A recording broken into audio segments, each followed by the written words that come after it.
ગરુડદેવ પોતાની દિવ્ય ગતિથી શીઘ્ર અતિશીઘ્ર દ્વારકા પહોંચ્યા, પરંતુ જ્યારે તે પ્રભુ શ્રી કૃષ્ણ પાસે પહોંચ્યા તો એકદમ શોક થઈ ગયા.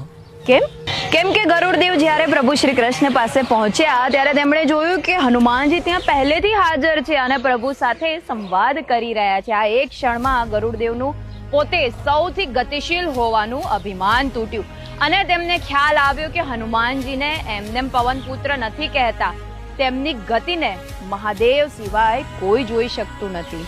પ્રભુ શ્રી કૃષ્ણે રૂકમણીજીને સીતાજી સ્વરૂપ ધારણ કરવા કહ્યું. જ્યારે હનુમાનજી ત્યાં આવ્યા ત્યારે પ્રભુ શ્રી કૃષ્ણ પાસે દેવી સત્યભામા બેઠેલા હતા. આ જોઈ હનુમાનજીએ પૂછ્યું, પ્રભુ, માતા સીતા ક્યાં છે અને આ તમારી સમીપ કોણ વિરાજમાન છે?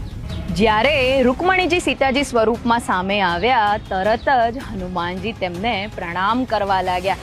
આ એક જ ક્ષણમાં દેવી સત્યભામાનું પોતે પ્રભુના સૌથી પ્રિય હોવાનું અભિમાન તૂટ્યું અને તેમને સમજાયું કે સાચું સૌંદર્ય તો વિનમ્રતામાં છે.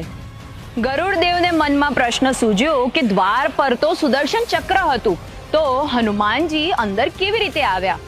તેમના મનની વાત પ્રભુએ વાંચી અને હનુમાનજીને પૂછ્યું કે હનુમાન, મારું સુદર્શન ચક્ર ક્યાં છે? ત્યારે હનુમાનજીએ કહ્યું કે પ્રભુ, સુદર્શન ચક્ર મને અંદર આવતા રોકતું હતું. તો એમ કહીને હનુમાનજીએ પોતાના મોંમાંથી સુદર્શન ચક્ર બહાર કાઢ્યું. એક ક્ષણમાં તેમનું પોતે સર્વશક્તિશાળી હોવાનું અભિમાન તૂટ્યું.